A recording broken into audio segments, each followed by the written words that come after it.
जेसेबां पिकनिक जानो फैग्राफोर बिथांमोननि गोबाङानो बेवहाय जौ लोंनानै फेनानै गाज्रि भाषा रायलायलाङो मालाबा लंथं खुनानै मोसालाङो।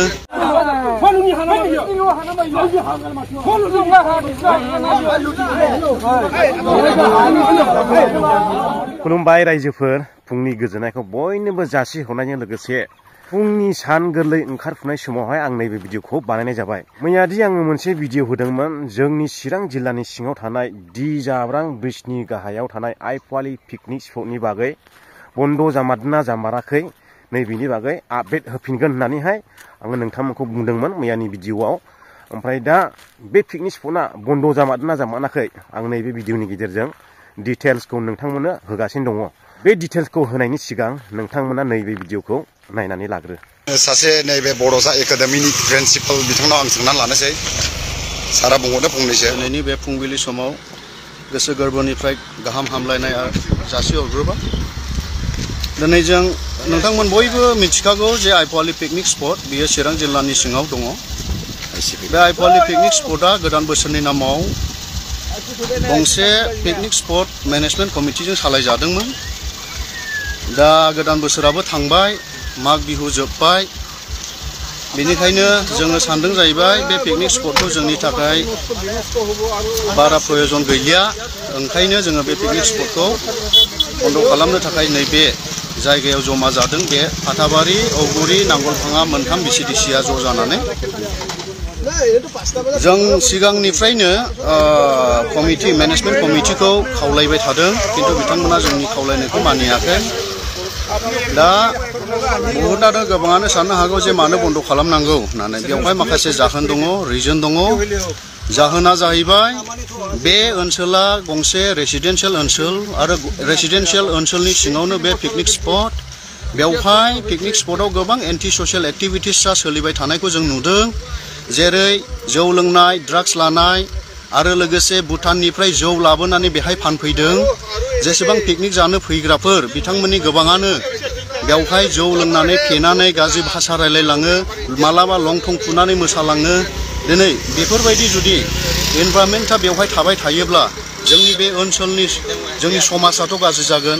दायो जोंनि समाजाव अलरेडि गाज्रि गोहोमा फैखाबाय, मोनसे गाज्रि एनभायरनमेन्टआ क्रिएट जाखाबाय। बे एनभायरनमेन्टखौ जों सहायनो हाया।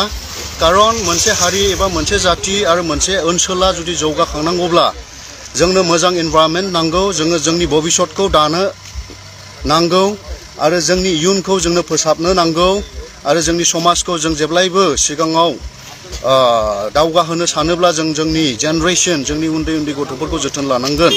गतिके दिनै बे पिकनिक स्पटआ जोंनि बे समाजाव गाज्रि गोहोम खोख्लैबाय जेब्ला बे पिकनिक स्पटखौ जोंनो नांलिया। बे पिकनिक स्पटआ दिनैनिफ्रायनो बन्द जानांगौ। बेखौ जों फाथाबारि, औगुरि आरो नांगलभाङा गंथाम बिसिडिसिनि रायजो राजाफ्रा जमा जानानै दिनै एपिल खालामदों जोंनि जिल्ला प्रशासन, माननीय एसपि सार आरो एडिशनेल एसपि मेम आरो जोंनि डिसि सार आरो जोंनि बिटिसिनि मुरब्बी CEM प्रमद बर' सार आरो लोगोसे जोंनि MP मानगोनां जयन्त बसुमतारी सार आरो जोंनि 31 नं सिडली समष्टिनि मानगोनां MLA बिथां निर्मल कुमार ब्रह्म सार आरो लोगोसे जोंनि नसुं खाथियावनो थानाय जोंनि BTCनि एक्जिकिउटिभ मेम्बार द department of forest and revenue बिथां रन्जित बसुमतारी सारखौबो जों खावलायदों। जोङो सानथामसो जाबाय बिथांनोबो इनफरमेसन हरनाया। बिथाङाबो मैया मोनासिमाव बहुत क्लियार जे मैयासिमाव पिकनिक स्पटआ बन्द जानांगौ आरो दिनै खुनु मथे पिकनिक स्पटआ बेहाय थानो मोनला होननानै फेरेंगा सारा जोंखौ बुंहरदों। दा बिनि थाखाय फेरेंगा सारखौ जों हाजासे रोजा रोजा साबायखर बावदों। बिथांबायदि जोंनो स्ट्रेट फरवार्ड आरो डिसिप्लिन लिडारखौ नांगौ। जोंनि समाजाव बिथांमोन बायदि लिडारा थायोब्लासो जों जोंनि समाजखौ जोङो गोजौआव दिखांलांनो हागोन। दायो आरोबाव मोनसे खोथा, बे पिकनिक स्पटआव गोबां साउन्ड पलिउसन जाबाय थायो। फुंनिफ्राय लानानै मोनानि 10टा, 11टा, 12टासिम जों बे ओनसोलनि रायजो राजाफ्रा ना मोजाङै जानो हायो ना मोजाङै उन्दुनो हायो। आरो दाथ' आरो गोदान बोसोरा बारलांनाय हिसाबै दिनैहाय गंफ्रोमबो फरायसालिफोरा रिअपेन जाबाय, खुलिफिनबाय। जोंनि बे ओनसोलनिफ्राय थुक्राझार, बेंटल उन्दै उन्दै गथ'फोरा लायस'नानै थांलाय फैलाय खालामनानै फरायसालियाव फरायनो थाङो।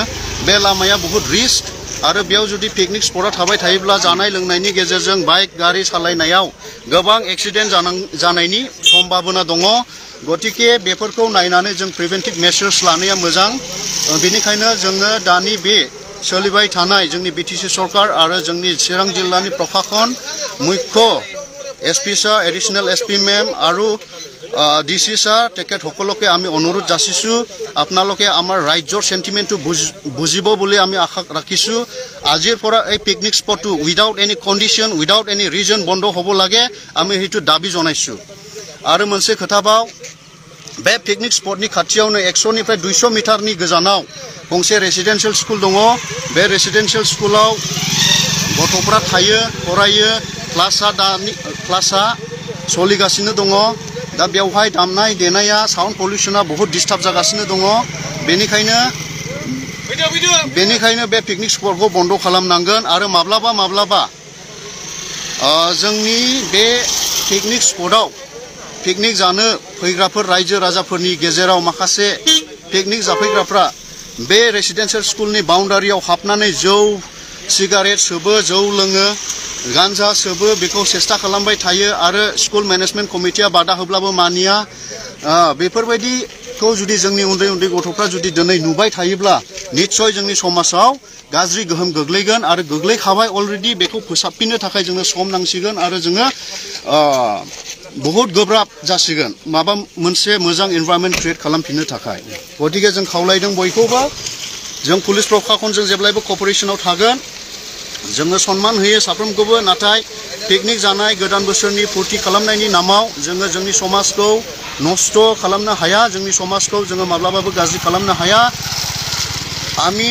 নতুন বছৰ সেলিব্ৰেশনৰ নামত ফূৰ্তি কৰাৰ নামত আমাৰ সমাজখনক ধ্বংস হ'বলৈ কেতিয়াও দিব নোৱাৰো আমাৰ সমাজখন আমি সদায় আগুৱাই লৈ যাব বিচাৰো আমি চেষ্টা কৰো আমি এই অঞ্চলত ভাল এটা এনভায়ৰনমেন্টৰ প্ৰয়োজন হয় আৰু এই এটা ভাল এনভায়ৰনমেন্টটো ক্ৰিয়েট কৰিবলৈ আমি সদায় চেষ্টা কৰিম এইটোৰ বাবে আমি ৰাজ্যৰ হয় আমাৰ চিৰাং জিলাৰ প্ৰশাসনৰ মুখ্য মাননীয় সম্মানীয় আমাৰ এসপি স্যাৰ আৰু এডিশনেল এসপি মেম আৰু আমাৰ ডিসি স্যাৰ তেখেতসকলকো আমি অনুৰোধ যাচিম আপোনালোকে আমাৰ লগত সহযোগত থাকক আমাৰ লগত কোঅপাৰেশন কৰিব সেইখিনি তো কামনা কৰি পেলাই মই আজিৰ এই মোৰ বক্তব্যটো ইয়াতে সমাপ্ত কৰিল रायजो राजा नोंथांमोना नैबे भिडिअ'आव बुंनाय रावखौ खोनाजोबबाय जानांगौ दा पिकनिक स्पटना बन्द जामारदोंना जामाराखै आं नैबेखौ नोंथांमोननो क्लियारै खोन्थानोसै पिकनिक स्पटना मैया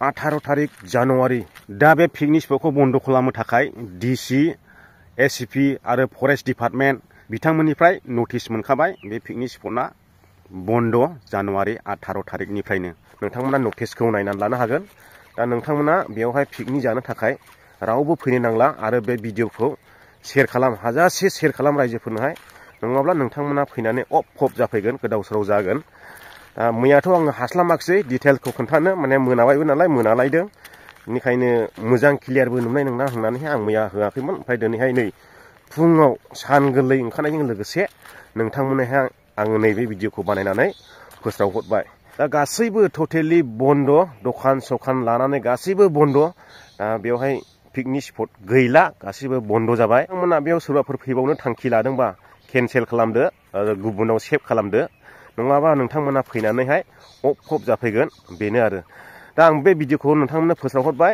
बे भिडिअखौ शेयार खालामनानै मिथिहोनांगौआ नोंथांमोननि खामानिसै आरो चेनेलाव गोदानै हाबफैदोंब्ला चेनेलखौ साबस्क्राइब खालामनो दाबाव भिडिअखौ जोबजासिम नायनायनि थाखाय बयनिसिमबो गोजोननाय बावनानै आङो दिनैनि भिडिअखौ बेयावनो दोनथ'बाय बाय बाय